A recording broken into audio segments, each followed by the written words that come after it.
You know, when a deep-sea diver plunges hundreds of feet into the ocean, their body adapts to this immense crushing pressure. Right. It's a totally different environment down there. Exactly. But the real danger isn't necessarily the time spent at the bottom. I mean, the real danger is actually the ascent. Oh, for sure. Getting the bends. Yeah. If that diver rushes back to the surface too quickly, if they try to instantly transition from those extreme depths back to normal atmospheric pressure, they experience the bends. Yeah. And it is violently, physically traumatic. Because the human body just simply cannot handle that kind of sudden, absolute shift in reality. Right. It needs a transition. It needs a decompression chamber. And we'll welcome everyone to the Funeral Channel Network podcast. Today's deep dive is looking at a tradition that functions almost exactly like that emotional decompression chamber. It really does. Today we are exploring the Catholic wake. And whether you grew up attending these gatherings or, you've never stepped foot inside a funeral home, the wake is this profound event wrapped in layers of meaning that, well, most of us just glide right past it.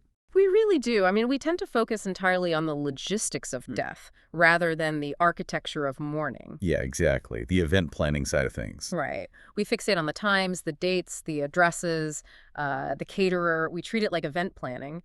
But the wake is actually a highly engineered social and spiritual mechanism. A mechanism. I like that. Yeah, it creates a parenthesis in time.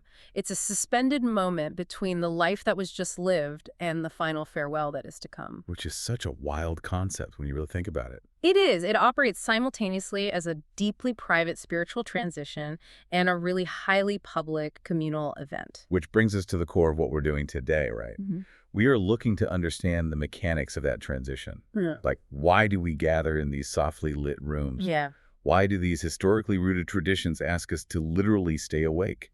And how does a practice that is centuries old serve as both a spiritual duty and a deeply psychological buffer for the sheer shock of grief? Because losing someone you love is the ultimate sudden shift in reality. It's the bends. But for your human psyche. Exactly. You are suddenly thrust into a world where this person no longer exists, and your brain simply cannot process the physics of that absence. It just can't. Yeah. And to understand how this works as a psychological buffer today, we have to kind of strip away the modern aesthetic of the funeral home, right? Right. You have to look at the surprisingly literal origins of this practice. Because the term wake isn't a metaphor. No, not at all. It was a literal command. The origins date back to early Christian communities, and the roots stretch even further back into pre-Christian cultural traditions across Europe and the Middle East. Wow. Yeah, the practice was incredibly raw and straightforward. Loved ones would literally stay awake with the body of the deceased. It would not leave the body alone. Never. And this wasn't just a 2-hour visitation window in the late afternoon. This was a continuous, uninterrupted vigil. It often lasted for 3 entire days and nights. See, I try to put myself in that ancient mindset, and it is just a staggering physical commitment. Oh, absolutely. You're talking about people fighting off sleep, sitting in a room, probably illuminated only by candlelight, just keeping watch over a corpse. Yeah. It completely flies in the face of our modern instinct, Which is to outsource death immediately. Yes. Today, when someone passes, professionals take over within hours. The body is whisked away, the room is sanitized, and we retreat. We want it out of sight because it is terrifying. But this ancient concept forces you to sit with the terror. Yeah. It forces you to sit with the reality. What's fascinating here is how staying awake through the night, fighting your own bodily need for rest, was tied directly to a spiritual duty. You were offering your own physical exhaustion as a form of devotion. Exactly. It framed the entire grieving process right from the very first moment as an active, laborious experience, not a passive one. Right. The symbolism here is profound, Vigilance, respect, and an unwavering commitment to accompany the soul through its transition from earthly life. The early Christians believed the soul was embarking on a massive journey. And leaving the physical body alone would be like a dereliction of love. Precisely. Here's where it gets really interesting to me. It reminds me of walking a loved one to their departure gate at an airport. Oh, back when you could actually go all the way to the gate. Right. Remember that. Yeah. You know you can't get on the plane with them. They have to take this transatlantic flight completely alone. But you absolutely refuse to let them sit in that sterile terminal by themselves. Yeah, you just sit there with them. You are going to sit right there in those uncomfortable chairs with them until the very moment they board. For you listening, imagine that physical presence. It alone communicates an undeniable, fierce kind of love. It's an act of profound defiance against the isolation of death. Defiance against isolation. I love that phrasing. And that defiance against isolation is the engine that drives the modern wait. We no longer literally sit up for 3 consecutive nights guarding the body against wild animals or grave robbers. Right. But that ancient concept of physical presence naturally evolved. It evolved into what is now the primary psychological purpose of the modern wake. Which is providing a shared communal space to combat the deeply isolating nature of human grief. Yes. Grief pulls you inward. It makes you feel disconnected from the normal flow of life, almost as if you are observing the world from behind a thick pane of glass. Yeah, you're just totally numb. And the wake forces a communal response to that isolation by physically populating the emptiness that the death has created. Okay, let's unpack this for a second, because I actually struggle with this premise a bit. Oh, How so? Well, if grief is so intensely isolating and overwhelming, why does forcing a grieving widow into a room with 200 people actually help? that's a fair question. Doesn't that just induce a panic attack? I mean, when I am in deep emotional pain, my instinct is to hide, not to host a massive social gathering where I have to shake hands with my third cousin and my neighbor from 10 years ago. It sounds completely counterintuitive until you look at the cognitive load of modern mourning. The cognitive load. Yeah. Think about what happens today when someone dies. The modern overwhelm of communication is just staggering. Your phone explodes. Oh, true. It's vibrating nonstop. Right. Text messages, voicemails, emails, social media tags. People mean well. They say, I'm so sorry, or call me if you need anything, or what happened? But it's a barrage. It is a relentless barrage of incoming grief from other people that the bereaved person is suddenly expected to manage. It's exhausting. You are tasked with regulating other people's emotions while yours are completely shattered. Exactly. So the wake solves this by acting as a highly structured containment zone for condolences. A containment zone. Okay, so it essentially sets a hard boundary for the community. Precisely. It removes the cognitive burden of unpredictable interactions. The grieving family essentially gets to be off duty from their phones and their front doors for the days leading up to the wake. Because they know everyone will just come to the wake. Right. They can be fully present in the raw, messy reality of their grief in private because they know there is a scheduled time and place where the community will come to them. You don't have to field 50 separate phone calls. You just have to show up at the funeral home at 4 p.m. And importantly, the wake provides a culturally accepted script. Everyone knows their role. Yeah, the community knows when to show up, how to dress, roughly what to say. And the family knows they simply have to stand there and receive it. It channels all that communal goodwill into a manageable, concentrated block of time rather than a slow, agonizing drip over 3 weeks. I see, so it's a mechanism of efficiency for emotional support. Exactly. But while that community provides the physical support, the Catholic wake is distinctly separated from just being, a sad family reunion or a cocktail party. Very much so. It has a very specific spiritual architecture. Right, prayer is central to this. And not just any prayer, but highly structured, intentional moments of spiritual reflection. Most notably, the recitation of the rosary. The inclusion of the rosary and specific scripture readings gives the gathering its specific gravity. These readings overwhelmingly focus on themes of hope, resurrection, and God's mercy. Which is so needed in that moment. It is. When you are standing at the edge of the abyss of loss, the theology steps in and offers a framework that insists, this is not the absolute end. The prayers serve as a constant, rhythmic reminder of the belief in eternal life. They are psychological lifelines thrown to the grieving. But what is the actual psychological function of reciting the same Hail Mary 50 times in a room full of whooping people? That's a really common question. Because on the surface, it is incredibly repetitive. If you are an outsider walking in, it might almost sound monotonous. Sure. But I imagine there's a profound utility to that repetition in a moment of trauma. There is a significant neurobiological benefit to it, actually. Really? How does that work? Well, when the mind is reeling from trauma, when your thoughts are chaotic and your sympathetic nervous system is in overdrive, complex cognitive tasks are nearly impossible. Like formulating original prayers or figuring out profound things to say. Exactly. Your brain just can't do it. The structured, repetitive nature of the rosary provides a rhythmic, almost meditative anchor. It actually downregulates the nervous system. Wow. So you don't have to think about what words to say. The words are provided for you. Yes. It's the ultimate fallback when words fail. And words almost always fail in the face of death. what do you say to someone who just lost a child? There are no There words. really aren't. So instead of everyone standing around in agonizing, awkward silence or fumbling through platitudes, the church steps in and hands everyone a script. Right. You just let your voice join the murmur of 50 other voices saying the same ancient words. It creates this collective effervescence, like a literal harmony in a moment of utter dissonance. That's a beautiful way to put it. It shifts the focus from the internal chaotic pain of the individuals in the room to a collective outward action. And they're praying for the deceased, right? Yes, the concept of intercession here is key. Psychologically, you are actively doing something for the deceased. You are praying for their soul, asking for intercession. Which returns directly to that original concept of the ancient vigil. You are participating in an active accompaniment. You aren't just a bystander to death. You are helping row the boat across the river. Man, that's powerful. But we have this beautiful psychological safety net of prayer, this harmonious murmuring. But the reality is, you're doing this while sitting 10 feet away from a casket. Yes, you are. How does the physical layout of the room keep you from completely breaking down? Because the viewing itself is one of the most brutal parts of the entire experience. It really is. Wakes are typically held in a funeral home or a church, but the geometry of the room is always arranged so that the guests have to physically approach the body. That long walk down the center aisle is incredibly intimidating. It is deeply intimidating. But if we connect this to the bigger picture of the psychology of closure, that physical confrontation is absolutely vital. Really? Why is it so necessary to force that? Because the human brain struggles violently with cognitive dissonance when a loved one dies. You know the person is gone intellectually, the doctor told you, you saw the certificate. Right.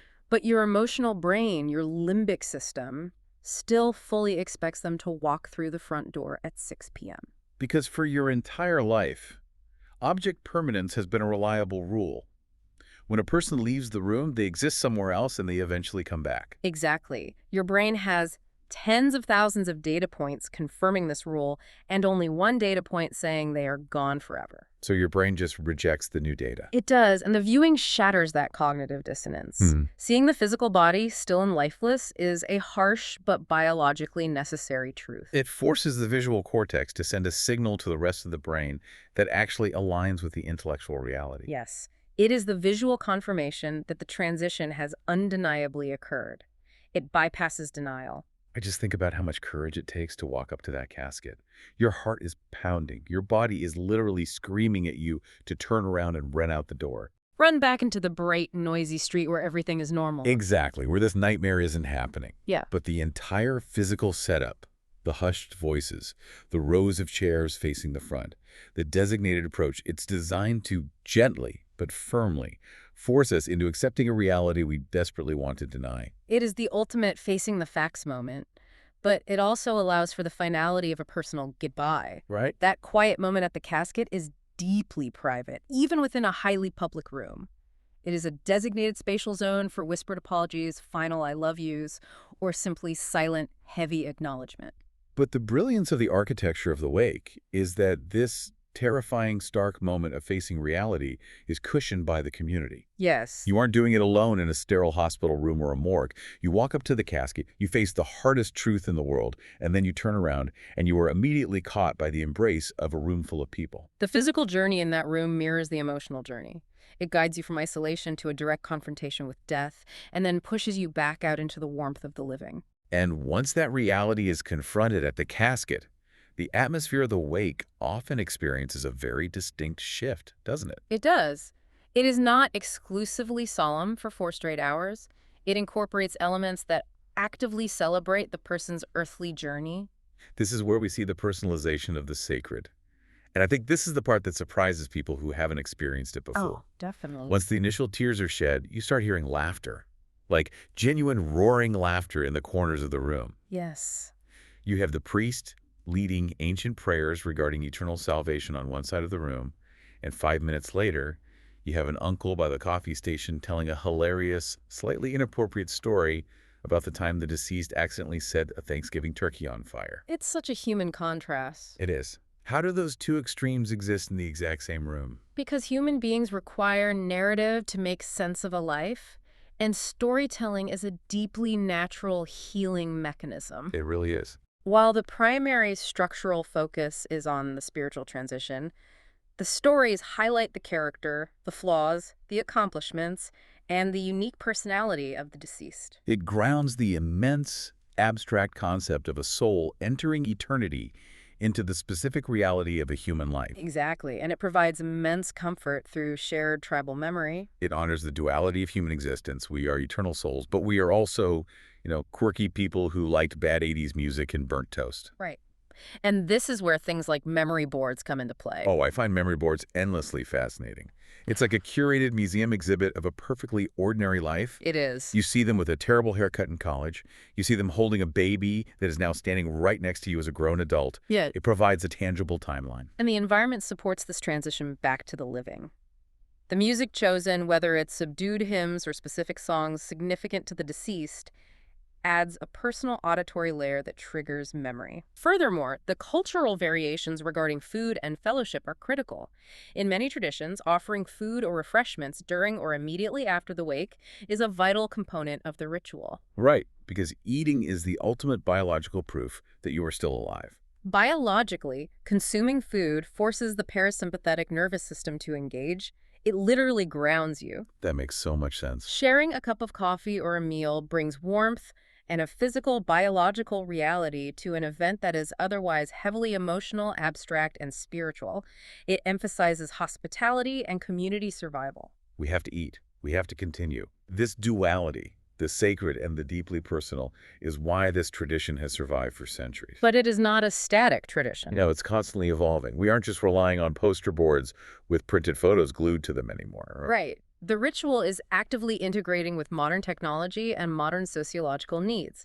The integration of modern elements is a fascinating study in how traditions adapt to survive. Like what kind of elements? Well, families are increasingly utilizing digital guestbooks or high-quality video tributes that run on loops on screens placed throughout the funeral home. See, I can hear the purists now. I can hear the argument that putting a flat-screen TV playing a slideshow in a funeral home ruins the ancient sacredness of the vigil, Yeah, that it commercializes it. I get that.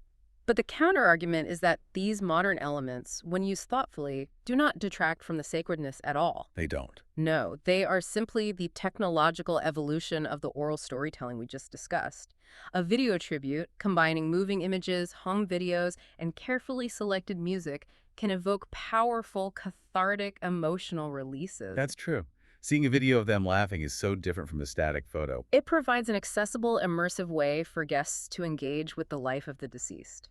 It is a tool for memory. And speaking of tools for memory and structure, there is a very physical, modern tool that has become ubiquitous, which is the printed funeral program. Yeah. Now, on the surface, a piece of printed cardstock that you were handed at the door seems like a minor logistical detail. But when you look at the resources out there, like the funeral program site, you realize that this isn't just about picking a nice font.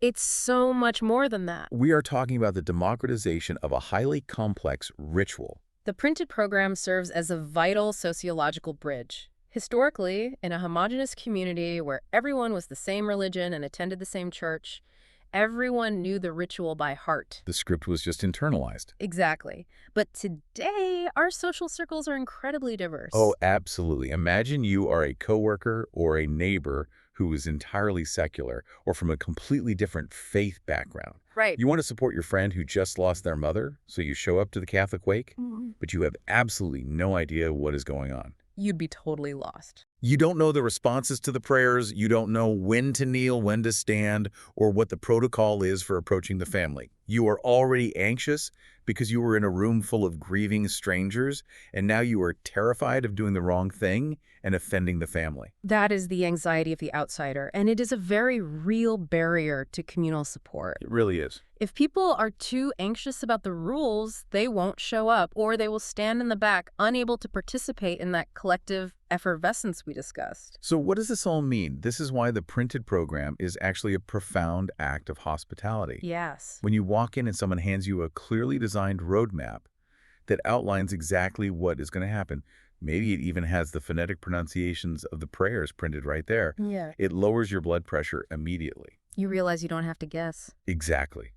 Resources and templates from places like the funeral program site allow a grieving family whose brains are completely scrambled by grief, and who cannot be expected to become graphic designers overnight, No, of course not. to easily organize their chaotic thoughts into a coherent, beautiful document. It invites the non-Catholic guest fully into the communal grief without making them feel like an imposter. It translates the sacred language into an accessible format. It ensures that the tradition remains inclusive rather than exclusive. This beautifully said. And all of these elements we have unpacked: the ancient physical vigil, the psychological boundary setting, the neurobiology of the rosary, the stark reality of the hewing, the grounding nature of storytelling, and the modern hospitality of the printed program. None of these exist in a vacuum. No, they all work together. They ultimately serve one unified, forward-looking purpose, which is preparation. Because the wake is not the final destination, it is the on-ramp.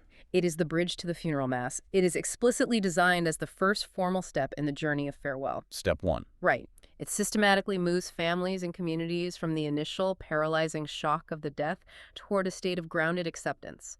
It prepares their hearts, their minds, and their nervous systems for the liturgy of the Mass the following day. So the prayers don't just stop at the funeral home. No, the prayers that are initiated in the funeral home during the wake do not end there. They continue and find their ultimate culmination in the church. You know, there is a really comforting reassurance hidden in all this structure, especially for families who might be suddenly thrust into planning one of these events. Definitely. When you are hit with a sudden loss, the sheer weight of centuries of Catholic tradition can feel crushing. You might think, what if we do the readings in the wrong order? What if we don't say the rosary perfectly? Will we ruin the ritual? And this raises an important question about how we view the tradition itself, because the theology provides grace for that exact anxiety. Thank goodness. It is a framework where intention fundamentally matters more than flawless adherence to custom. It is not a theatrical performance that requires perfect execution to be valid. The core intention to honor the deceased, to physically and emotionally support the grieving, and to entrust the soul to God is the true heartbeat of the experience. The traditions, the prayers, the structures, they are tools designed to serve and carry the family, not rigid laws meant to burden them. It really reframes how we view these massive life milestones. We tend to think of the funeral as the one big event you have to get through. Yeah. But the architecture of the wake tells us that saying goodbye is not an event. It is a layered process. And how do human beings process profound, permanent change? Slowly, and in very deliberate stages. We can't just do it all at once. The wake is an institutional acknowledgement of human limitation. We simply cannot process the absolute end of a life, the totality of that loss, in a single 60-minute church service. We need the decompression chamber first. Exactly. We need the evening of tears, the physical shock of the casket, the grounding of the storytelling, and the warmth of the community before we can walk down the aisle of the church the next morning and officially say goodbye. I really want you, the person listening to this right now, to take this to heart, especially if you ever find yourself having to attend, or heaven forbid, plan one of these vigils in the future. It's so important to remember. You do not need to be a theologian. You do not need to be perfectly versed in the dogma to participate fully in this profound human experience. No, not at all. The framework of the wake is built specifically to hold you up when your own legs give out. It is an ancient system, refined over centuries, designed to remind us that even in the absolute darkest, most isolating, terrifying moment of human existence, we are surrounded by love. We are held by our community. And within this tradition, held by the promise of something beyond the pain. It is a masterful piece of spiritual and social engineering. It brings together faith, community, and remembrance, ensuring that the critical first step of the farewell is anchored in dignity. Yep. It provides the necessary pressure equalization before we are forced to return to the surface of our everyday lives. The ultimate decompression chamber. And, well, that brings us to the end of our exploration today. We've decoded this tradition, moving from the ancient, exhausting vigils of the early church to the modern, socially complex gatherings we navigate today. It's been quite a journey. The Catholic wake isn't just a sad gathering before a funeral. It is an incredible blend of spiritual vigilance, psychological buffering, and communal storytelling. It gives us a designated space to break down safely and a community to slowly put us back together. Absolutely. But before we sign off, I want to leave you with a final thought to mull over. We spent a lot of time today talking about storytelling. We did. We talked about those memory boards, the curated photos, and the modern video tributes that summarize a person's earthly journey to comfort those left behind. Think about the photos that get chosen for those boards. Think about the specific, quirky stories that get told by the coffee station while people are trying to hold back tears. If the wake is essentially a curated summary of who you were, what artifacts, digital or physical, are you leaving behind right now that would tell your true story? How are you living today to shape the memories that will one day be pinned to your own memory board? That is a deeply provocative question. In a very real way, we are writing our own eulogies and building our own memory boards with every interaction we have today. We really are. Thank you so much for joining us on this deep dive. Keep exploring, keep questioning the world around you, and never stop looking for the profound, beautiful meaning hidden right inside our oldest traditions. We'll see you next time.